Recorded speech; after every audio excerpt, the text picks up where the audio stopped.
The silhouette of a man stood in front of a high mountain, at the top of which an explosion was about to occur. Suddenly, someone called him by the name Li Yunxiao, and the guy whose name was Gu Feiyang could not understand who was calling him by another name and whether he had died at all. Memories that seemed alien to him began to surface in Feiyang's head as he continued to be called by the name Yunxiao. The boy suddenly jumped up, coming to his senses as if he had caught a piece of chalk that was flying at him. For a few seconds, the guy couldn't understand what had happened and how he had ended up in this place. Turning his head to the window, Feiyang noticed a huge statue of a man on the street, and a little later realized that it was now 1033 according to the Tenku calendar, which meant that 15 years had passed since he died in the Tiandang Mountains. Looking closely at the statue of an adult man with a long cloak, the boy recognized himself in it before his death. His thoughts were interrupted by a female voice that continued calling him by the name Li Yunxiao. The boy turned his head and stood up, and in front of him was a hall with students and a teacher who was scolding him for sleeping in class. But Feiyang did not accept the teacher's words, and realizing that he was not in his body, he realized that he had been reborn. The teacher's loud voice brought the boy back to his senses. Luo Yuncheng, a teacher at the Jelen Academy in Tianshui State, asked a student how many ways there were to refine a hidden weapon. Feiyang looked at the girl, studying her carefully. For a guy, the girl's figure was magnificent, and her appearance aroused admiration. Feiyang's mind immediately began to think about what kind of beautiful girl she would be if she were given armor and an ice sorrow blade, and she would even be a replica of the Red Lotus Battle Empress. But, unfortunately, the master of martial arts of the four elements does not measure up to the Empress herself. Suddenly, the guy noticed how the girl was looking straight into his eyes in surprise. Luo Yunchang couldn't even move when she looked at her disciple again. The girl, being a master of martial arts of the four elements, began to lose her mind from one glance of the boy. The teacher, quickly coming to her senses and thinking that perhaps she was simply overtired, began shouting again, asking how many ways there were to treat a common weapon. For Feiyang, this was a trivial question, since he was now asking it to a first-class 9th-level weapon processing master. And the guy answered that there were 48 ways in total. Teacher Luo froze for a second, not understanding why the boy answered like that. In the class, all the students started laughing at the guy's answer, saying that he clearly had no brains. And one of the students, showing him the textbook in front of his face, asked whether Feiyang had even opened the textbook, since Mr. Yang Di had long ago identified 36 methods. Feiyang, unable to contain his surprise, called Yang Di a brat, reminding him of the 12 methods that Gu Feiyang himself had once singled out. And Yunchang could not believe his student's words. Meanwhile, in the class, the students started laughing again at the boy's answer.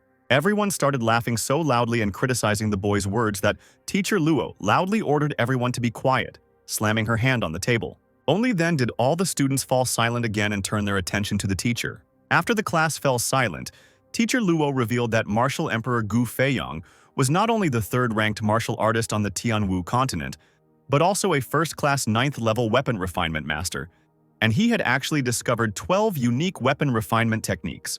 The students began to whisper among themselves in surprise, since the textbook said nothing about this at all. But this was not mentioned anywhere because an ordinary person cannot master these methods, and therefore Yandi did not mention them. While the students couldn't believe the teacher's words, Yunchang thought that if Feiyang was approached correctly, he could develop his skills superbly.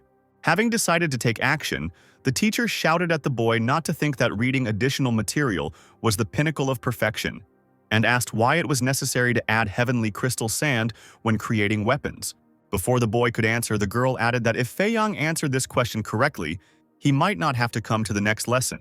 The boy, ignoring his classmates who declared that this question was irrelevant, since sand must be added when creating weapons, declared that it was not at all necessary to add it, but that an ordinary craftsman who did not know how to carefully fuse materials needed to use this means to simplify the process. This answer greatly inspired the teacher, and the girl, coming closer, asked why it was possible to fail when using sand in the processing process.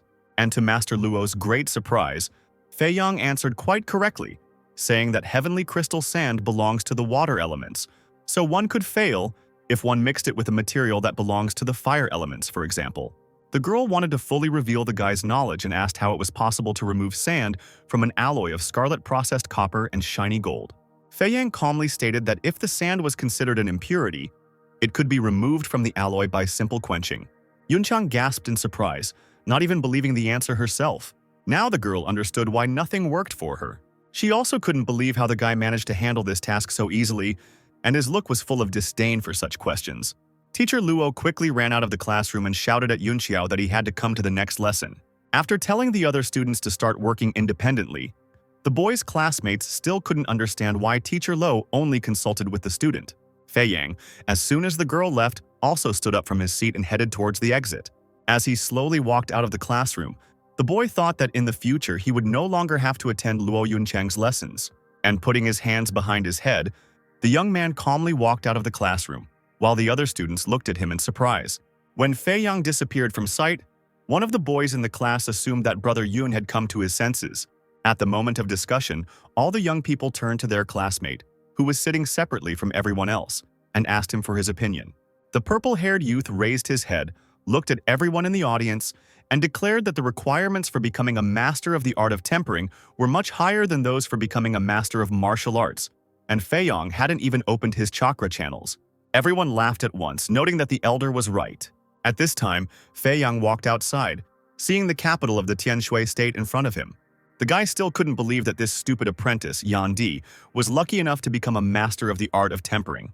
Walking a little further along the main street, the guy noticed a statue that Yan Di may have specially created in his honor, so that he would be respected even more. 15 years later, Gu Feiyang was reincarnated into Li Yunxiao's body, and looking at his stone copy was certainly mentally difficult for the guy.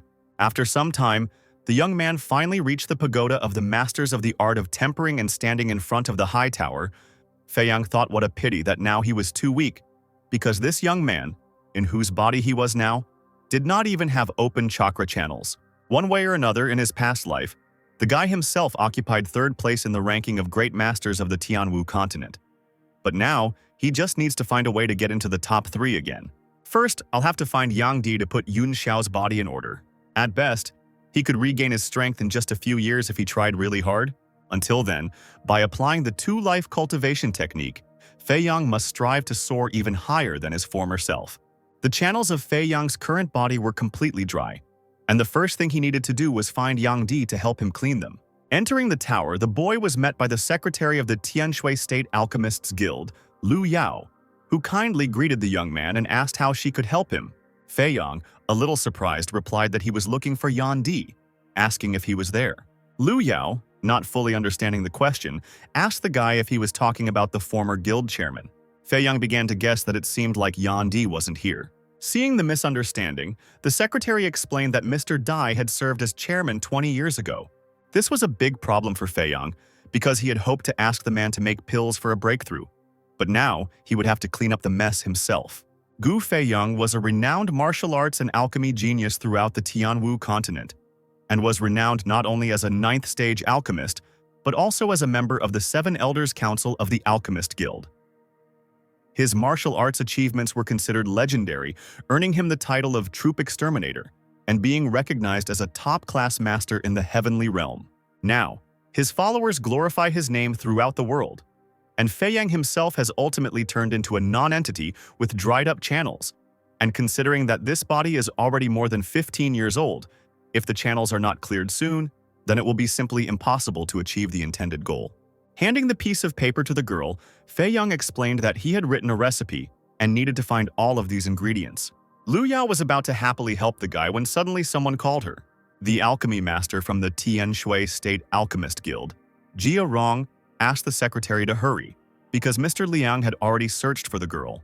Yao, holding the boy's list in her hands, stated that this student asked her to find some ingredients, but apparently now she was forced to look for Mr. Liang.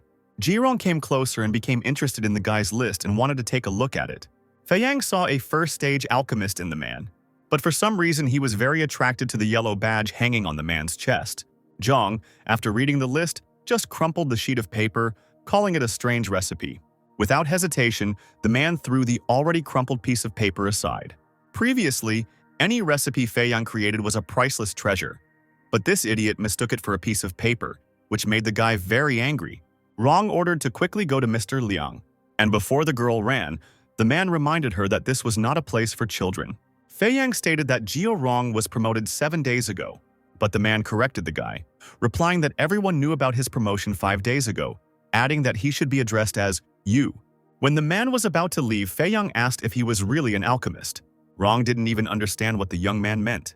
The guy was attracted by the dark gray color of the alchemist's hands, and also by the peeling of his hands, which meant that he must have come into contact with the stone of the afterlife, and he did it in order to fraudulently increase his abilities during the certification. And the smell of bloody fire orchid that emanated from the man made it clear that he wanted to use it to eliminate the side effects of the stone of the afterlife. Ji-rong stopped abruptly and looked at the boy in surprise, and the guy continued to talk about how he also smelled a slight scent of tiger sulfur stone, which meant that it was the main material used to create the weapon. The man froze in horror, not understanding how such a young guy could figure out such things. Having said that this was nonsense, the man turned around, wanting to leave as quickly as possible. But the guy continued to say that in fact the bloody fire orchid has terrible side effects, and now every day at noon the man's vital points in the head, neck, and stomach areas make themselves known. Rong turned around in shock at the guy, not believing his words. To tease the man even more, Fei Yang remarked how sad it was that such a talented alchemist was wasted, since to save his life, he would need to get rid of his right arm and dantian. Frightened, Zhang told the guy not to dare to intimidate him, and the guy, heading for the exit, only added that he just wanted to tell the man about a way to solve this problem. As soon as Rong heard about this, the man ran up to the boy and forced him to teach him this business. But when he stood face to face with the guy, Jia-rong abruptly stepped aside. One look from Fei Yang made him nervous. The young man's incinerating gaze made the man freeze in place in horror. It was strange to him how some brat was capable of such a thing. But the man had no other choice, and Jia-rong had to bow to the guy, begging him to reveal a way to eliminate the side effects. While the man bowed to the seemingly ordinary guy, people began to crowd around, not understanding what the alchemist was doing. Fei Yang didn't answer, but only asked where his list of ingredients was. Rong remembered with horror how he had recently crumpled up this list and thrown it away, considering it nonsense. Fearing that he would be discovered, the man was ready to do anything and quickly ran to get the sheet of ingredients and handed it to the guy. Everyone around looked at what was happening in surprise. Meanwhile, Fei Yang calmly took the list in his hand, and unexpectedly for everyone, he blew his nose right onto this piece of paper. Crumpling it in his hand, the guy handed the list to June again. After stating that he needed all the ingredients on the list, Fei Yang added that once the man got everything on the list, he could find the guy at Jilan Academy. Throwing it right at the alchemist's feet, the young man finally told him to remember that his name was Li Yunxiao. The guy understood that reputation doesn't come easy and that it needs to be earned. Immediately after his words, a large silhouette of a beast appeared behind the guy. Rong began to be completely afraid of this boy, knowing that only he could help him. As Fei Yang left the tower, he declared that the man's right hand would only last for 3 more days, so if he was late, he would never be able to practice alchemy again. Jia-rong saw some of the ingredients for the first time, and it was impossible to collect them in such a short amount of time. But Fei Yang, in order to convince the man that he was not deceiving him, advised him to take bamboo leaves together with wolf ginseng as medicine, as this would help relieve the pain, and the arm would be able to hold out for a couple more days. As soon as the guy left, Zhang was left alone with curious people who were interested in what had just happened. This boy was not a warrior, and he was not an alchemist, but the man still felt a primal fear next to him.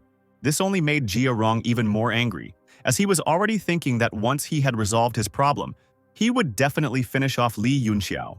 Meanwhile, Lu Yao reached Mr. Liang, who was also interested in the teenager's arrival. Second-stage alchemist Liang Wenyu learned from the secretary that the boy asked the girl to find the crane soul root and the white phoenix dragon lotus, which was very strange. The man knew that these ingredients were used to increase the level of fighting power, but the boy still didn't understand why. After asking Yao if she remembered anything else from the squeak, the girl began to recall the devil's black feather flower, the Yamaraja fruit, the milk of the void, the flower of Shiva, and the tea of the celestials. With such a list of ingredients, Wenyu immediately became interested in the boy and tried to find out his name and how to contact him. Yao was more concerned that she had been working in the guild for 3 years, but had never heard of such ingredients. Wenyu himself didn't know about some of the herbs, but the man could only guess that by mixing them, one could obtain a very powerful remedy for a martial arts practitioner. The result of the combination of some ingredients was completely unknown to the alchemist, and he ordered Yao, if this young man appeared again, to try to detain him and immediately inform him. Meanwhile, Fei Yang walked through the streets of Tianshui, thinking that most likely Jia-rong would really have problems finding these ingredients, and the guy would not be able to rely on the alchemist, and therefore it was necessary to find another way. To begin with, the guy decided to see how Yunjiao's storage ring could help him. When I put the ring on my index finger, the jewelry began to sparkle.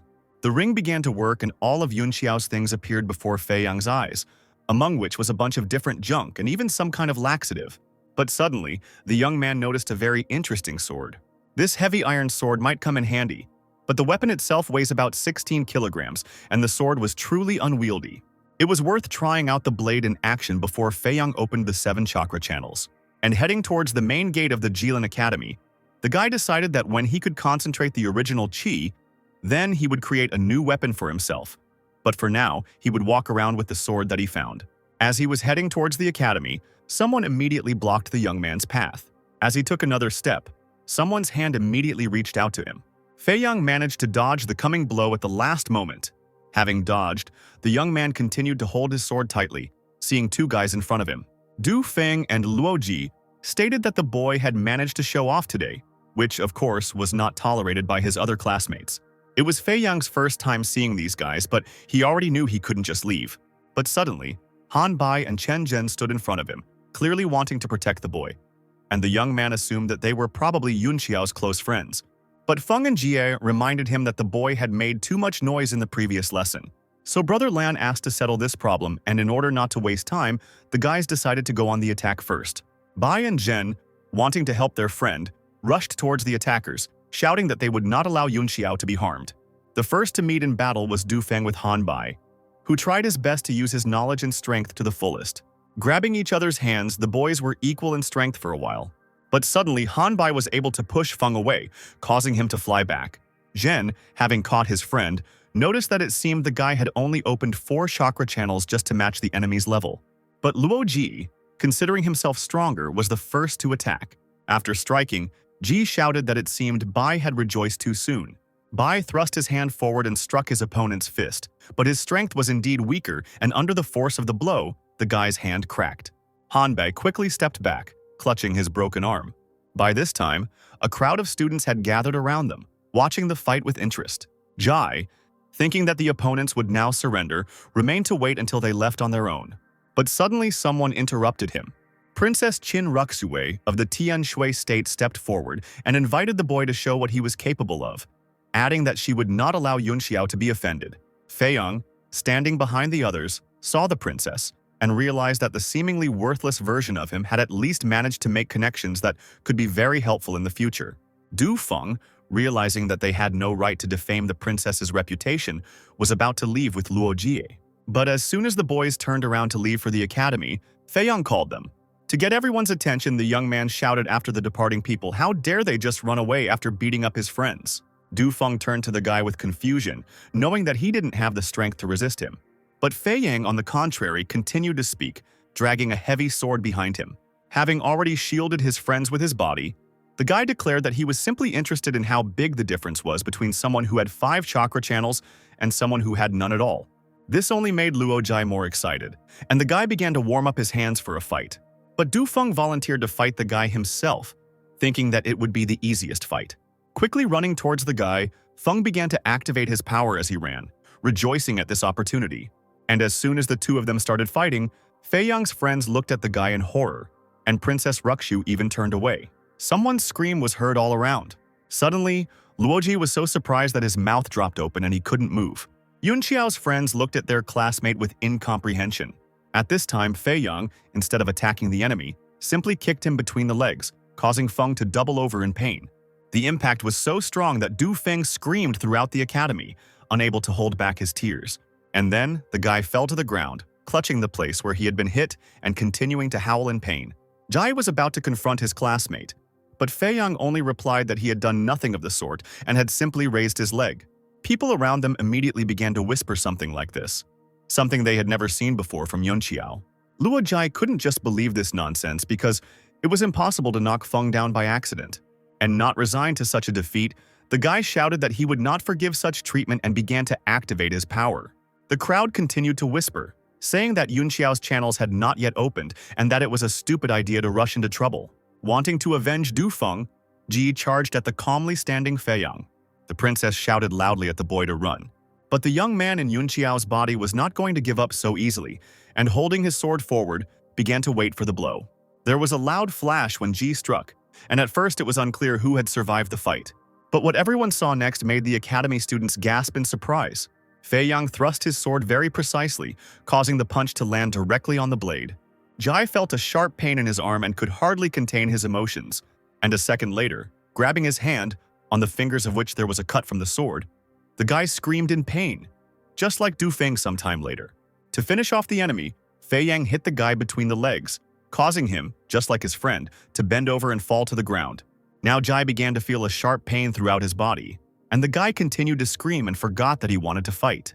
Fei Yang, satisfied with the outcome, just stood calmly and watched as Ji lay on the ground. The crowd of students looked in horror at their almost strongest classmate lying on the ground and could not believe that such a weak Yunxiao could win. No one expected that Jai would be so stupid that he couldn't even resist the blade. Meanwhile, Fei Yang leaned on his sword and declared that the boy was not even capable of dealing with several lower-ranking disciples. Moreover, Jai raised his hand against Fei Yang's friends, and he would have to pay dearly for that. Luo Jai, still howling in pain, began to beg for no more pain to be caused to him. But before he could even add anything, Fei Yang kicked him with all his might with one leg. And then he grabbed him by the scruff of the neck, wanting to throw him into the wall, while Du Feng, having gotten to his feet, wanted to run away at that time. But both guys found themselves pressed against the wall, left without strength and unable to even get up. Ji was so scared that he even wet himself, and Fei Yang, coming closer, only laughed at the guy, causing everyone around to start to fear Yunxiao. When the fight was over, Han Bai dispersed the crowd of onlookers, while Jen ran up to his friend and exclaimed, asking if the young man had really opened the chakra channels. A happy Fei Yang stated that it was quite simple, and in order not to arouse suspicion, the guy added that the two of them had exposed themselves to his attacks. Only Princess Rukshu looked at her friend with surprise, even doubting that it was actually Yunxiao and not someone else.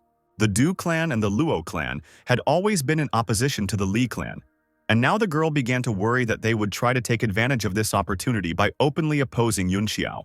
For Fei Yang, this was not a problem, and he was not even afraid of the offenders at all.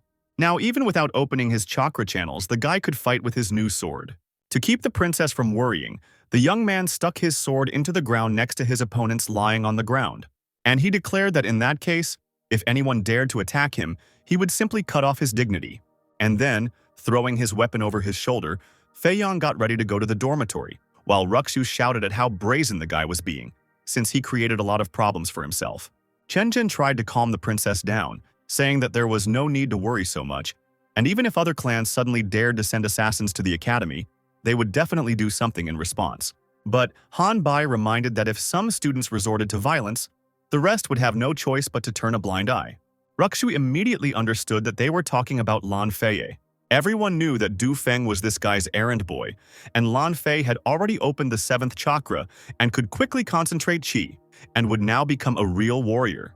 There is a huge gap between a true warrior and a martial arts student, and Fei Yang may have difficulty defending himself. Meanwhile, the guy had already reached his dorm. Entering the building, the young man thought about how, under the current circumstances, it would be difficult to even call him a student.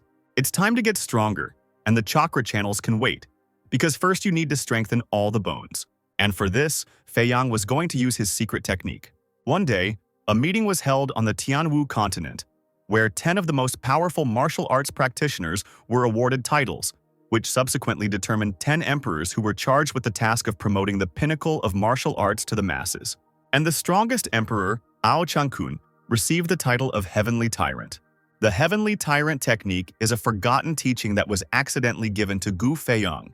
This is the most powerful technique in the entire world, and the guy received it in the past, but due to his death, he never got to try it out. And now, when Feiyang is in Yunxiao's body, this is an excellent chance to try out this technique. The guy stood on his hands and feet as if he was about to do push-ups from the floor. He crossed his arms and tried to do the practice. But this technique was initially very difficult for him to master, and without even making one approach, Feiyang collapsed to the floor. The guy didn't have enough strength to even repeat it again. This terrible technique began to tear Feiyang apart from the inside, and he understood why Changkun was so strong, because if he had only just started, he was already exhausted. With this secret technique, the youth will not open the chakra channels but will be able to reach the level of an emperor. So Feiyang decided to try his best to become stronger. He once ranked 3rd among the 10 martial emperors and was always fully equipped with talent, courage, and determination. Recalling his past life, Fei Yang attempted to use the first form of the Heavenly Tyrant's secret technique for the second time.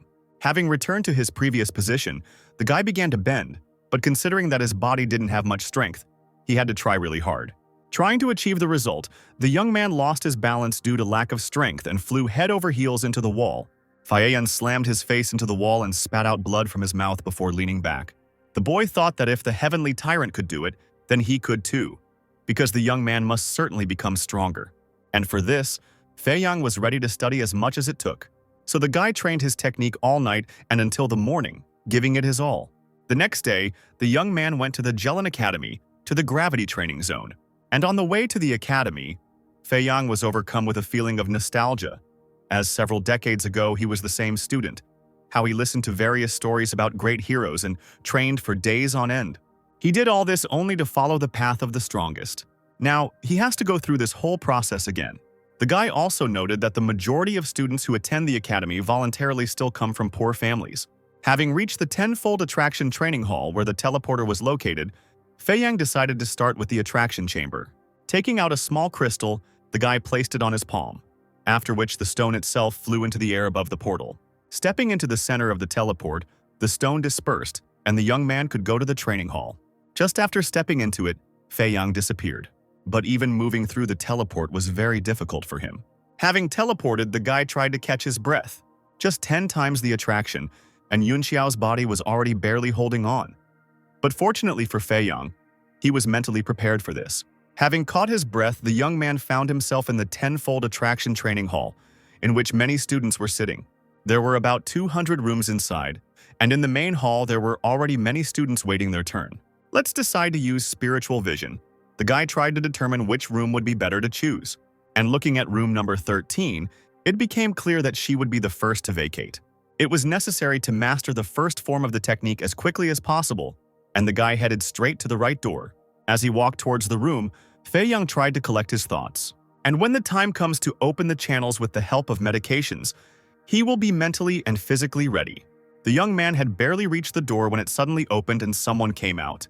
The guy leaving was very surprised that someone would occupy the training room so quickly. The students, noticing this, looked at Fei Yang in surprise. Everyone here stood in line and could stand there for a whole day to get in. And the fact that the guy was able to get in so quickly left everyone puzzled.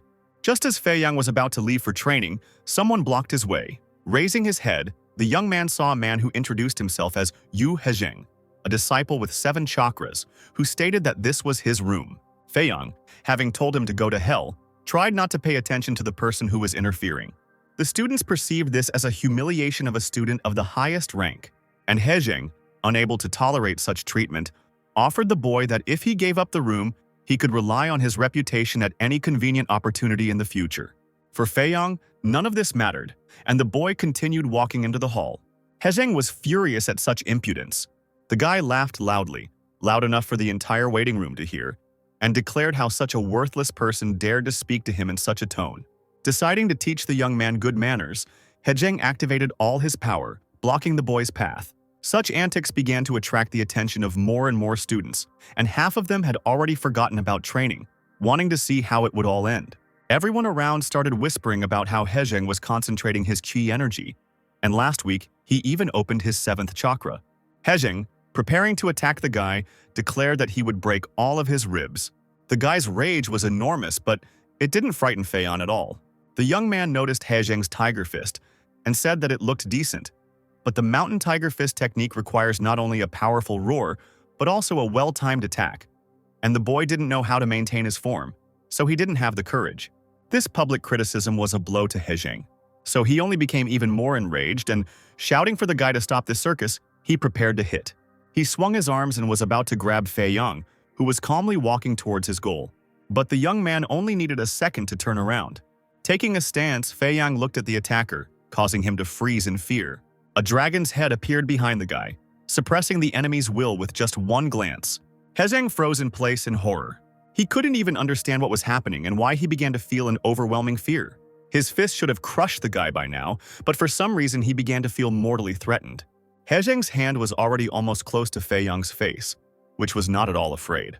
His opponent felt like he was being swallowed up by the universe, as if he had frozen in mid-flight, having lost track of time. Hezheng finally realized that the guy was waiting for him to attack and could not believe that he himself fell for such a trick, thinking that physical strength should clearly be enough to kill the young man. But Fei Yang unexpectedly grabbed the guy's hand tightly. For a second, Hezheng didn't even know what to do, and the young man sharply pulled his opponent towards himself, continuing to hold his hand tightly. Hezheng was sent flying a short distance by this attack, and trying to keep his balance, the guy began to hold on to his own hand. And Fei Yang, preparing to attack, thought that if it weren't for Yunxiao's body, he would have definitely finished off this student. But he only broke his arm. Everyone around didn't even understand what had happened, looking at the guy holding his broken arm. But Hezheng understood that, no matter what, Fei Yang was completely lacking in energy, and although his movements were perfect, he lacked strength. Just as the guy was about to attack the boy, someone suddenly stopped him.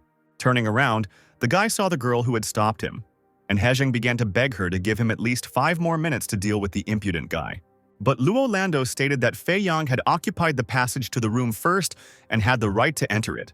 Fei Yang looked at the girl and understood who his friends were talking about yesterday. The girl didn't expect that even with the ability to improve, the guy would be able to hone his skills. However, skills without the necessary strength are completely useless, and Lando was sure that the bet would not work. Fei Yang agreed with her words perfectly. Therefore, the girl said that for this reason the guy would never defeat her, because each time she became stronger and stronger, and the guy, although he was from the Li clan, did not have talent and prospects, so the girl did not understand why he was going through all this. Hezheng, hearing that Fei Yang was from the Li clan, remembered that same young master who was known for his worthlessness. Now everyone around understood why they didn't feel the guy's energy, because according to rumors, his body was completely unsuitable for cultivation, and even experienced alchemists couldn't do anything to help. And there were also rumors that Yunxiao was trying to get Lando's heart, but as soon as she beat him, the guy immediately gave up.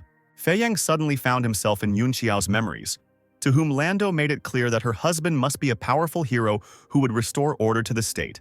And it doesn't matter how high your position is if you are a lousy fighter. His thoughts were interrupted by Hezheng laughing sharply after learning that Yunxiao was trying to win the girl's heart. But the guy quickly stopped laughing as soon as the young man headed into the room. Fei Yang wouldn't fight Hezheng, and the guy didn't care what they thought about him, so he just calmly walked into the room. As soon as he entered, the door closed, leaving the rest in the hall. All this made Lando think very hard, but Hezheng couldn't understand how such a talentless nobody could make him tremble just from his gaze. And what was worse, Hezheng completely lost the desire to resist the guy. Lando, as soon as she was about to leave, only told the guy one last time that Yunxiao was right, because Hezheng's fist had power, but its form was empty. And if he knew the basics well, he could easily stop Yunxiao. The students in the hall began to laugh at the losing boy, who could not simply forgive such humiliation in front of everyone. Meanwhile, Fei Yang had already found himself in the training hall. In front of him stood statues made of black iron, which were already more than 100 years old. No matter where they come from or what era they are from, they have undergone long and truly painstaking practice in following the path of the strongest. But now was not the time for admiration, and Fei Yang prepared to recuperate. Having opened the chakra channels and awakened the ki energy, the boy would reach the peak of the 9th rank in 10 years, and full of confidence, the young man began training. The training was too hard, and every time Fei Yang failed, he would fall backwards into the wall.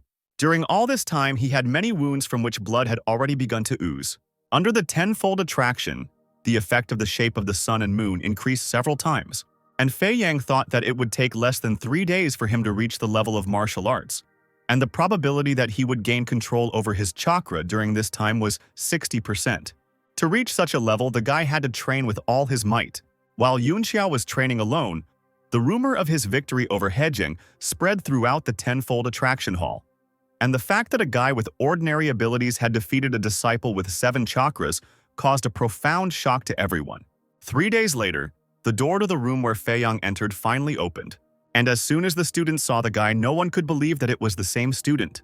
The young man, exhausted by training, improved his form and already had a pumped-up body and almost completely torn clothes.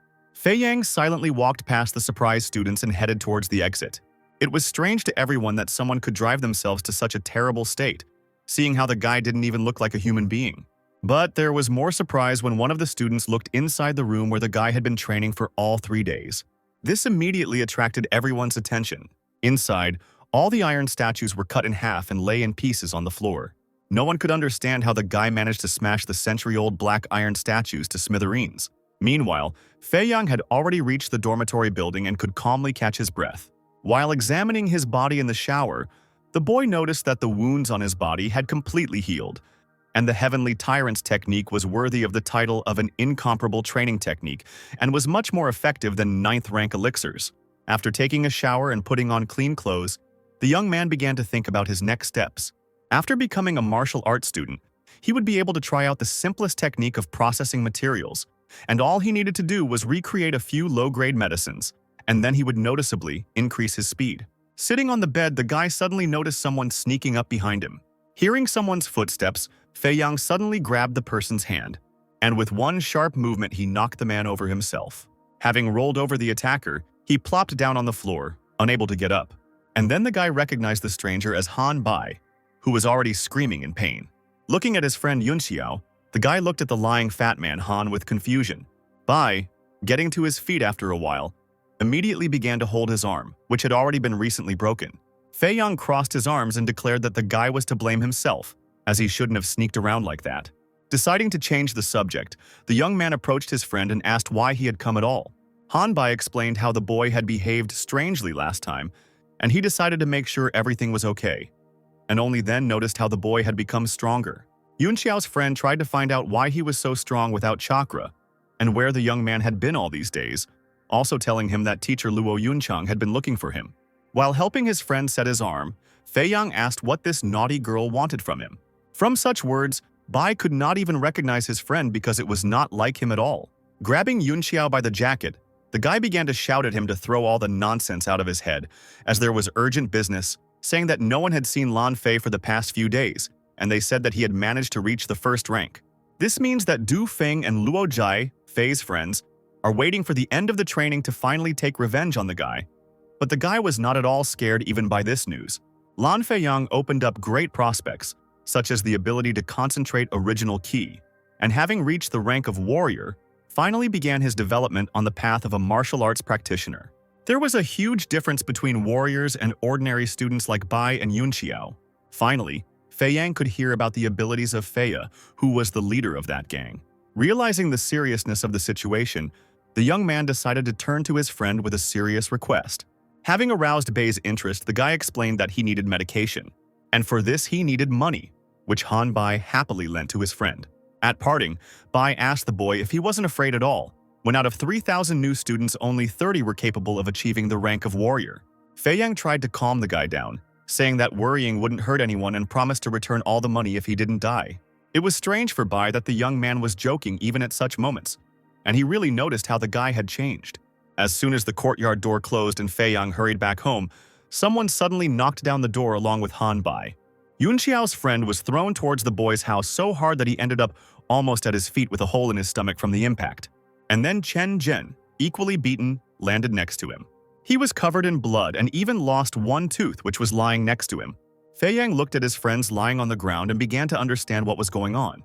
Lan Fei arrived earlier than the guy planned. Fei, bringing with him a crowd of his assistants, confidently walked towards Yunxiao. The guy, who had clearly greatly improved his strength, declared that since Yunxiao had dared to attack his comrades, he could expect no mercy today. Fei Yang tried to help Bai and Zhen, who were lying on the ground, while Fei slowly approached the guy. At this time, Feng and Jie admired the guy, seeing how light emanated from his ki, which meant that he had finally reached the rank of a warrior. Fei Yang, holding the exhausted Zhen, was calm that at least his friend's wounds were not fatal, saying out loud that Fei had not only reached the 1st rank, but also shone for everyone to see like a pearl. Fei never expected such impudent words, and getting even more angry, he offered the guy that either he would get on his knees and admit his mistake, or he would tear off his limbs. Fei Yang tried to remain indifferent, but the idea of fighting this guy seemed interesting to him. And even more so, it had been so long since he had heard such bold words. Deciding to fight for his friends, Fei Yang headed towards the offender using his terrifying aura. Fei felt it right away, and at first didn't even understand where it came from. Horror immediately appeared in the guy's eyes. Frightened, he immediately took out his blade, which was glowing red. And swinging his sword harder, Fei ran towards Yunxiao, who continued to remain calm. But still, Fei continued to feel an inexplicable sense of fear, even when he was about to attack. Fear seemed to be telling him that if he didn't attack now, he would never dare raise his hand again. All this was some kind of absurdity for Fei. He did not believe in the boy's strength at all. Fei Yang, meanwhile, also took out his heavy sword and noted that the guy was reacting quickly. Getting Fei emotional, he continued to run towards Yunxiao with his glowing blade, declaring that laughing wouldn't help him. Two guys got into a fight, which even caused a flash, preventing the others from seeing what was happening. Fei Yang was able to repel the enemy's attack and, standing firmly on his feet, ran back. The guy didn't even lose his balance from such a blow. Only on his sword there remained a cut from the boy's blade. Fei looked at the unharmed Fei Yang in horror. The others also couldn't believe that the young man was still alive. It was almost impossible for the boy to parry the blow, but this only made Fei even more angry. An ordinary student wouldn't be able to repel a 12-fold attack, and the boy thought that Yunxiao's chakras might have opened up. But for some reason, no energy fluctuations were visible. Fei Yang, holding the sword tightly, shouted to the guy that despite the current circumstances, the last swing gave him rather pleasure. To further tease him, the guy suggested that Fei teach him a little lesson, which caused the enemy's self-esteem to plummet. These words echoed throughout the dormitory courtyard, causing horror at such impudence. Fei couldn't contain himself and gritted his teeth in anger. And with a loud cry, the guy raised the sword above his head, creating a bright red light from it. Shouting that he was a warrior with 1 star, he suggested that Fei Yang repel this attack as well. Du Feng, seeing the sword move as smoothly as a cloud, began to admire the Lan clan's secret floating cloud technique, knowing that Yunxiao would definitely come to an end. Fei Yang noted that this did not look like the floating cloud technique, since the essence of the technique is that the sword and its owner are able to move like clouds, cutting through everything in their path. And the way the guy swung the sword like a glowing rod made him doubt his technique. Fei, despite the guy's words, was ready to do anything to make the young man pay for all his words. Watching the enemy approach, Fei Yang smiled wickedly, knowing exactly who would win here. Having prepared himself, the guy began to wait for the moment, tightly gripping the sword. After offering to thank Fei for his instructions, the young man did not move from his spot. And with just 1 step forward, at the right moment, Fei Yang delivered a precise blow to the sword hilt, causing it to fly out of the opponent's hands and to the side.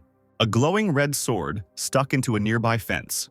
The blade flew almost a couple of centimeters from Ji and Feng, who froze in place in horror. This was the peak of shame for Fei, and the boy was even afraid to move, not knowing what would happen next. Fei Yang held his sword in front of the enemy and repelled the attack too easily.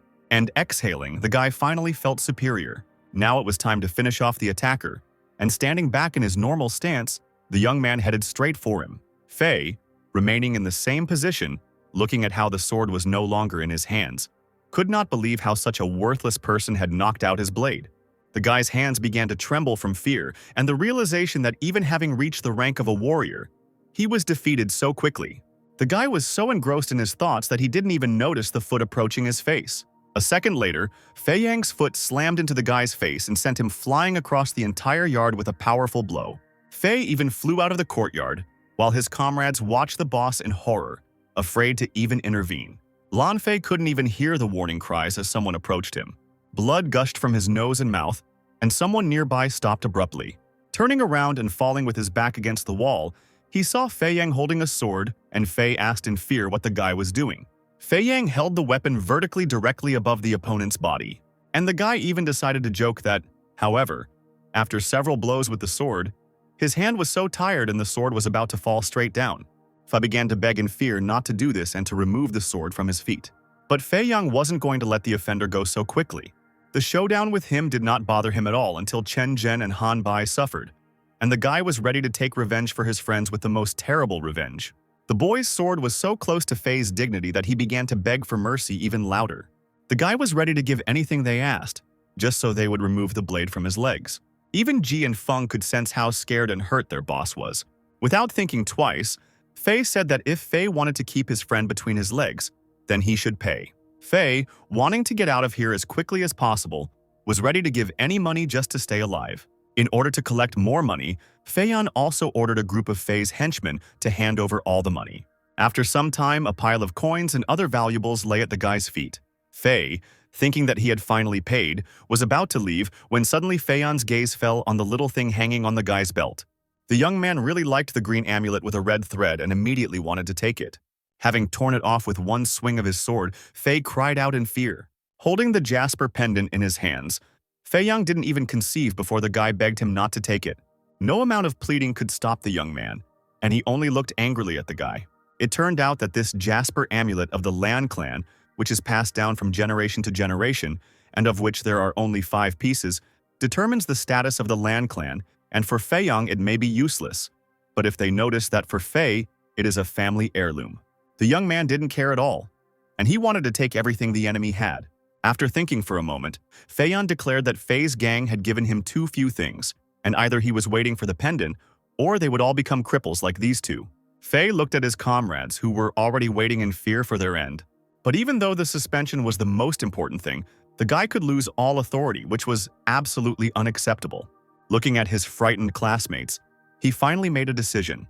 Having cleared his throat, the guy demonstratively shouted that the suspension was of great importance, but he would not go anywhere without his comrades. His words made his comrades admire their boss even more, and Feng and Jie couldn't even hold back their tears from such an act.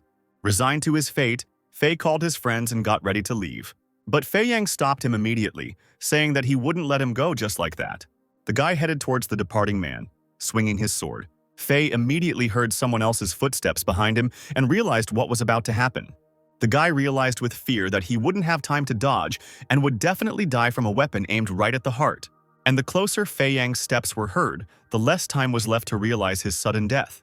Fearing for his own safety, Fei suddenly grabbed the girl from his clan and held her in front of him like a shield so that the blow would fall directly on her. The girl only managed to scream in fear, unable to escape under the influence of the guy's strong grip. But just as the sword was a centimeter away from her, Fei Yang quickly removed it with his storage ring, causing the academy student to experience an overwhelming fear of death. The sword disappeared from the young man's hands in a matter of seconds. Looking at this picture, the guy just laughed and said that he was just joking. Fei, realizing what had just happened, released the girl in horror, who immediately fell to the ground.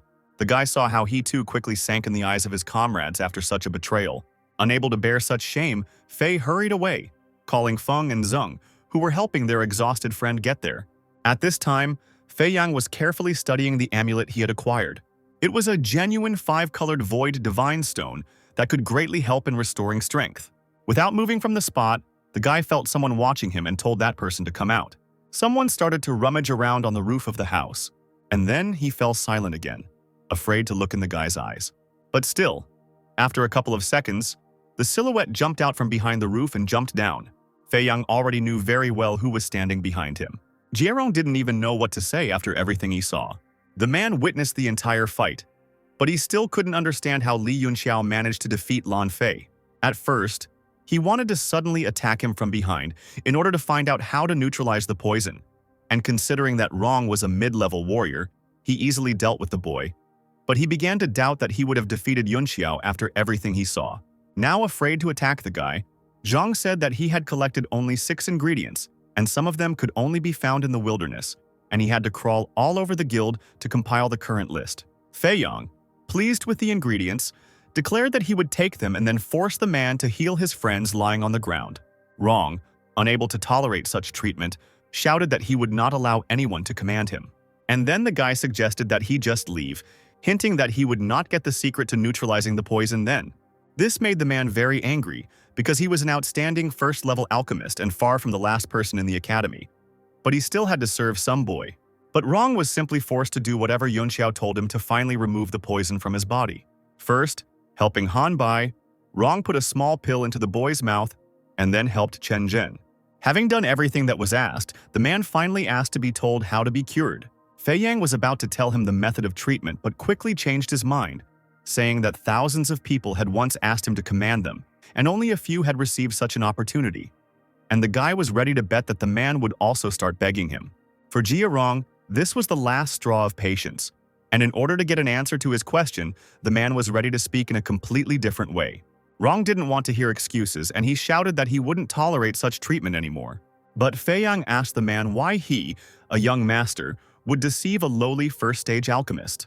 After his words, the guy threw the piece of paper with the recipe with all his might right into Jun's hands. The man began to study the recipe, thinking that such a little guy would not be able to offer anything good. But after reading it, Zhang realized that this recipe was simply a masterpiece. He realized that the guy really hadn't deceived him, no matter how reliable the recipe was. And now he was finally even with Yunxiao. Even though he had to go through humiliation, his own life was more important. Fei Yang, seeing the man leaving, suddenly said that his recipe could neutralize the poison of the afterlife windstone and blood orchid, preventing any side effects. However, it must be that Rong recently felt his spiritual energy weaken, and during his training, something began to corrode him from the inside. This indicated that the symptoms seemed to be beginning to subside, but along with them, his former strength, and that in order to restore it, normal cultivation could only slow down the process. Although the poison didn't last long, given Zhang's abilities, returning to his former heights was too small, and he could only rely on luck. But then, in the best case, it will take at least 50 years to recover. These words made the man stop. It will take 50 years to restore him, and if a miracle does not happen, he will remain a senior apprentice for the rest of his life. In order to keep the man by his side, Fei Yang declared that he knew a method that would allow him to become a true first-level alchemist in just 50 days. Rong couldn't believe the guy's words because, even though his spiritual energy was weakening, there was no way to restore it in such a short time. The guy looked at the man and asked if Rong really thought that a worthless person like him deserved to be deceived by Yunxiao. All this made the man rethink everything the guy said. It was very difficult to believe his words, but the desire to become an alchemist overrides all doubts. Having made his decision, Rong apologized to Fei Yang, saying that he had gotten carried away and asking if the guy really knew a way to restore spiritual power so quickly. But Fei Yang corrected him, saying that he knew a way not of restoration but of becoming. These words further piqued the man's interest and he asked what needed to be done. Fei Yang sat down on the porch of the house and declared with complete confidence that Rong should become his slave. For a man, this was madness, and he could not allow himself, a master of alchemy, to be asked about such a thing by a young boy. But Fei Yang told the man not to delude himself, as he was not worthy of such a title, adding that he would allow him to become his slave for only 50 days. Rong couldn't believe how the guy could talk about it so calmly. Complete confusion began in Jun's mind, and the man did not understand how this madman managed to find out about his illness and find a way to get rid of it. Noticing that the man was deep in thought, Fei Yang asked him if his proposal really offended Rong. The proposal really offended the man, but it seemed that he didn't have much of a choice. Suddenly raising his head and looking at the calmly sitting guy, he felt an overwhelming fear. My vision started to double, and the picture of the world seemed to change. It was as if the ground began to disappear from under his feet, and Zhang, not understanding what was happening, was seriously frightened. He could not understand where such a strong spiritual influence came from in such a child. The man was scared, and he felt as if his soul was suppressing his will, and the guy's will was holding his soul in quiet horror. Finally, Fei Yang said that he would give them 3 seconds to think. Rong didn't know what to do at all, and if he agreed, he might achieve the desired heights. But if he refused, he might regret it all his life. Unable to contain his fear, sweat formed on the man's forehead and he stuttered. And under the pressure and fear, Rong agreed to become Yunxiao's slave. Falling to his knees, the man realized what he had just done and couldn't even believe it. Fei Yang praised him for his bold decision, saying that a little later he would realize how lucky he was. Having given him the recipe, the guy ordered him to follow the described method of cultivation, and if within 5 days Rong did not pass the certification, then his abilities were truly poor. Rong looked at the piece of paper with confusion, and after reading I learned the technique of cleansing the soul. Even more surprised, the man was shocked that such a guy knew the technique of soul purification. The description of this technique made Zhang soften, even calling the guy the master. But Fei Yang corrected him, telling him to call him young master, and if Rong showed his best, the boy promised not to skimp on the reward. Rong stood up and bowed low, thanking the young master. For alchemists, it is very important to nourish spiritual energy. But for an ordinary alchemist, the method of continuously increasing spiritual power is considered slow. And it is said that there are methods that directly purify the soul. But all of them are mentioned only in fragments in ancient books, and therefore even their existence is questionable. And now Jun has managed to get his hands on such a legendary thing. The man began to guess where the terrible feeling of fear came from, and Yunxiao must have used the legendary soul-capturing technique. Otherwise, an ordinary youth would not have been able to exert such terrible spiritual pressure. Besides, such valuable things as the soul purification technique are not given away to just anyone, and probably not even the royal family has it.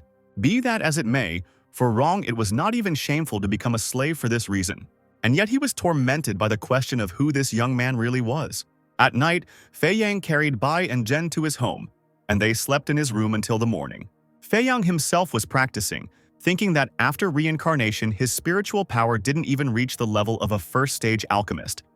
And in order to intimidate Jia Rong, he had to use a soul suppression technique that used up too much energy. Now, becoming the strongest could be considered a matter of time. But the guy was not going to stop there, because he needed to surpass the achievements of his past life and make a legendary breakthrough. Moreover, now he can rely not at all on memories or on the technology of the Heavenly Tyrant. Before Fei Yang fell in the Tiandang Mountains, he managed to discover a method of soul purification, and this was the divine technique of Dian. No one had ever heard of this method, and it goes beyond any concept of the art of soul purification. And the guy's soul returned, of course, not without the participation of the divine technique of Dian. And also, at the moment of revival, a voice sounded inside him, which pronounced the name of this technique. And if he diligently works on the divine technique of Dian, he will restore spiritual power in the shortest possible time. The ascetics of the Tianwu continent are usually divided into those who practice martial arts and those who practice alchemy. The former mainly cultivate qi, while a minority of them cultivate the body and are considered ordinary fighters. The latter, namely the alchemists, perfect the soul. And all three groups correspond to such entities as spirit, energy, and soul. And having reached the peak in perfecting one of them, one can become a threat to the entire continent. However, Li Yunqiao had cultivated his qi and soul to the martial emperor level in his previous life, and understood the importance of the interrelationship between all three elements. The titled emperors who occupied honorable places in the ranking of outstanding individuals had reached the peak of two essences, which gave them absolute superiority. Due to the inability to overcome the 9 steps, Gu Feiyang knew that his own body would no longer be able to make a breakthrough. Therefore, he desired to obtain the technique of the Heavenly Tyrant by any means. Only if the body, soul, and energy reached the peak at the same time, the opportunity to reach the final stage would open up. Spiritual strength should recover very quickly, and with the Dian divine technique, Fei Yang's soul will reach the peak of a 9th rank emperor. And when the time comes to unite all three entities, he will transcend the limits and become invincible. Using the divine void stone, one must extract 13 spiritual needles, which will be enough to release the body's full potential.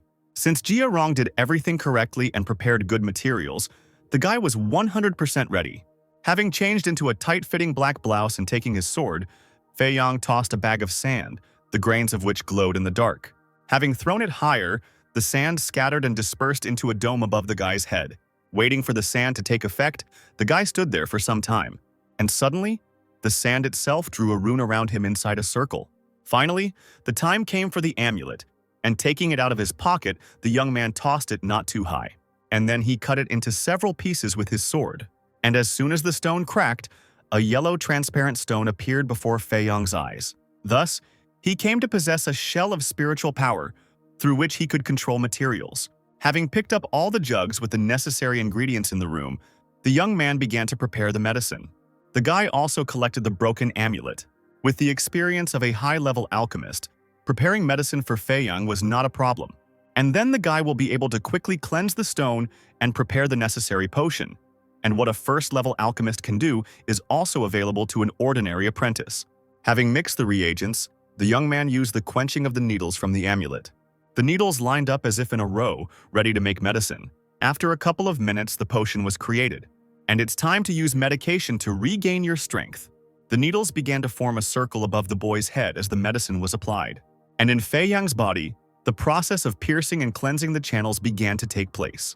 There were many needles through the guy's body, leaving several scars on him. But that was not the end.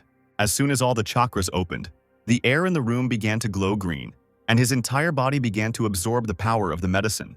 As soon as it reached its maximum effect, a chakra force appeared around the guy. The skin after the glow was slightly green as a side effect. But Fei Yang didn't care, because now he felt stronger. It's true that just 5 chakras weren't enough for the guy, but for starters it was a good result. The Void Divine Stone. Needles helped release a considerable amount of potential from this body, and it would be worthwhile to obtain the remaining 4 from the Lan clan.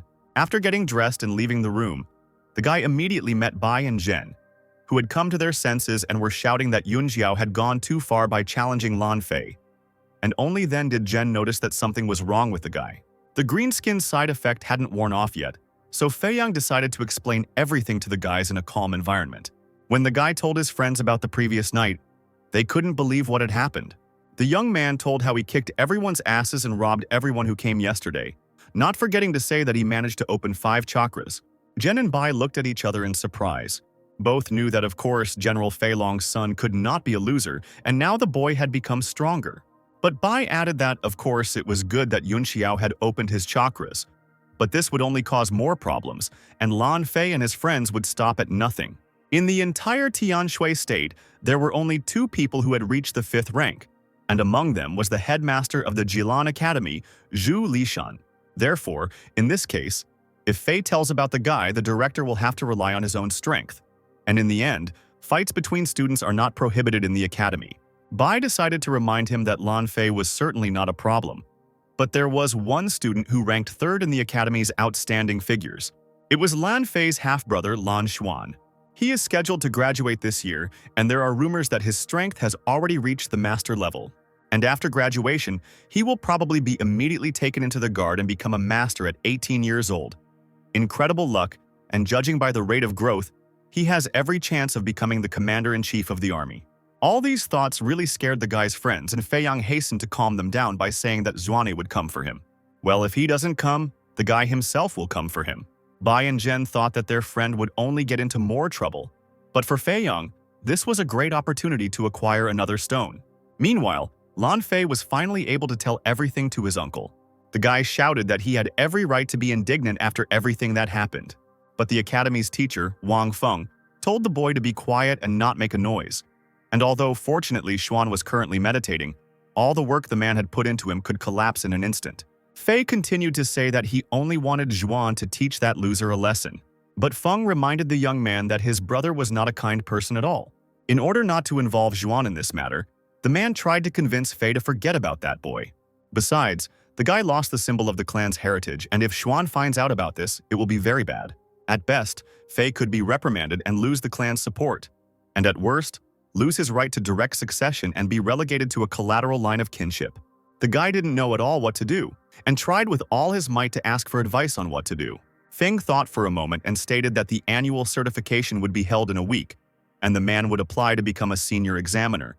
And if Yun Xiao had not yet opened his chakras, then, according to the rules of the academy, if he did not demonstrate the glow of his chakras, Feng had every right to expel him. And when he is expelled, the man will take the family inheritance and then beat him as Fei wishes. The boy, having heard his uncle's plan, asked whether he would really have to remember that shameful day for another week, wanting to take revenge faster. But the man said that if the boy was not able to withstand such a trivial test, then how could he trust him with important matters in the future? Feng also said that he was very worried about the boy's sister, because there was a huge difference between him and Lan Xuan. Only then did Fei decide to listen to his uncle, letting Yun Xiao have his fun one last time. However, the guy had already prepared a whole plan on how to mock his offender with this idea.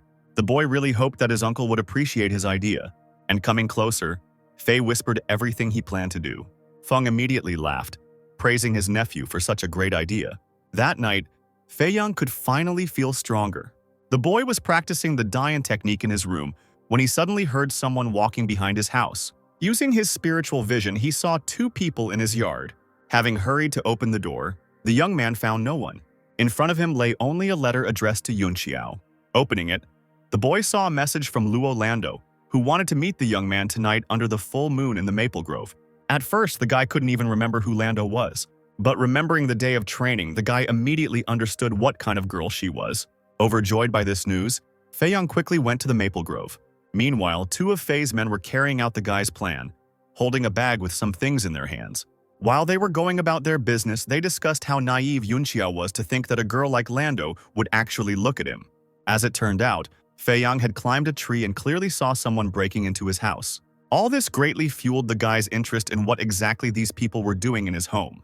Upon entering his house, the young man discovered a pile of women's underwear on his bed, which was sprinkled with something shiny and gave off a pungent smell. Looking at the bed, Fei Yang immediately realized that this was Lan Fei's doing, and since he had decided to play dirty, the guy's response would not be long in coming. The Maple Grove is the training grounds for Jilan Academy, but after dark it becomes a haven for couples to cuddle in private. Walking through the forest, the guy saw several couples hugging and making love. But suddenly, a woman's cry for help was heard from the grove. A girl ran towards Feiyang, continuing to scream. A guy was running after her, who clearly wanted to do inappropriate things to her. The girl ran up to the guy and began tearfully begging the guy to help her. But suddenly, Feiyang's sword appeared in front of her face. The guy, holding the weapon right in front of the girl, thought that he should expect some kind of trick.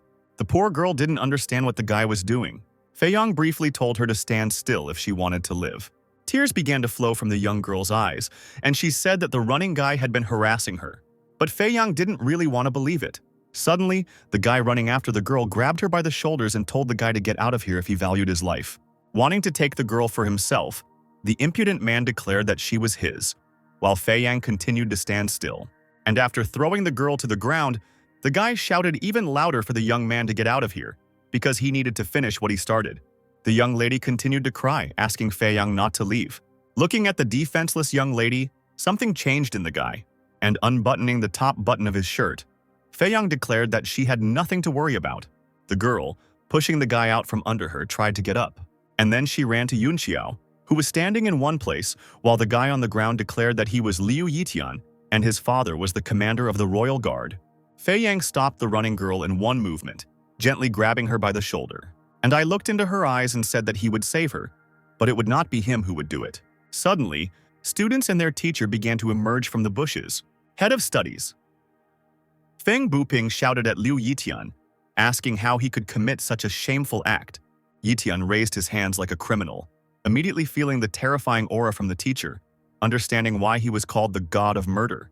At this time, Lan Fei, sitting in the bushes, could not understand what was happening and why Teacher Feng suddenly appeared in the grove. The teacher, unable to contain his emotions, sharply hit Yitian in the face, knocking him to the ground. Other students also started running out of the forest, and Han Bai shouted that they would not stand by and would finish off the animal that dared to offend the younger student. The teacher, having made sure that the offender would be dealt with, hurried to find out how the girl was feeling. Upon learning that her name was Meng Wu, Feiyang grabbed her by the waist, noticing that she was trembling with fear. The guy, moving even closer to the girl, declared that as long as she was with him, she had nothing to worry about. Meng Wu began to suspect that the guy seemed to have figured out that this was all a setup. While Feiyang held Wu by the shoulders and led him to a safe place, Teacher Feng added that there was nothing to fear now and that if Yunxiao had not informed him, the consequences could have been unthinkable. Having promised to take care of the girl, Feiyang waited until the teacher left. At this time, Fei continued to sit in the bushes, and Du Feng, in a panic, began to say that it was necessary to save Yitian. But Fei said that it was better to save themselves, because if they went out now, everyone would be trapped. After some time, Fei's people returned and dropped things off at Yunxiao's house. The two boys thought they had done a great job of tarnishing Yunxiao's reputation. Fei hoped that at least this part of the plan would work, and already wanted to see how the guy would get out of this situation. At this time, Feiyang was hugging Meng Wu tightly. The guy kept waiting for Lan Fei to come out. But suddenly, Teacher Feng came out of the corner holding the beaten Yitian by the scruff of the neck. Meng Wu looked at the beaten boy with fear, realizing that if she was discovered, it would be very bad. And the girl was simply left, silently lying in Yunxiao's arms. Feng Buping, holding the boy, saw how Yitian got it, being beaten by a whole crowd of students. Han Bai was satisfied with his work and exchanged a smiling glance with his friend. Having dealt with the problem, the teacher told everyone to go home, and he himself would report everything to the principal. Looking at Yunxiao, the man declared that there was no longer any need to hold Meng Wu in his arms, and asked if anyone present knew the girl. One of the students who lived in the same dormitory with Wu volunteered to walk her home, and Feiyang gave her his coat and let her go. As Wu walked away, she glanced briefly at the boy who was waving at her. Feiyang shouted at the end that if anything happened, she could always call him. Suddenly, a whole crowd of students came out to meet them.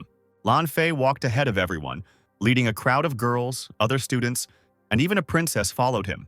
Fei, deciding to start talking right away, declared that there was a thief in the academy, and a pervert at that. After a pause, the guy loudly announced that the girl's underwear was missing. Teacher Feng, noticing the princess, did not expect to see her here at all. But as it turned out, the girl also had something stolen, and she was not going to stand by. Fei continued to shout that someone had noticed the thief running towards the maple grove. But suddenly one of the students asked the guy why he cared that the girl's underwear had disappeared. Everyone around started asking the same question, because it really did look suspicious. One of the guys from the crowd who saw the thief suddenly shouted. The guy said that the boss was so upset by this situation that he decided to immediately notify everyone. And Fei added in agreement that, as a student at the academy, he had to fulfill his duties. To divert suspicion from himself, the guy shouted at Yunqiao, asking why he was changing the subject and that it meant he definitely had something to hide. Fei Yong asked in return what Fei was trying to discredit him with.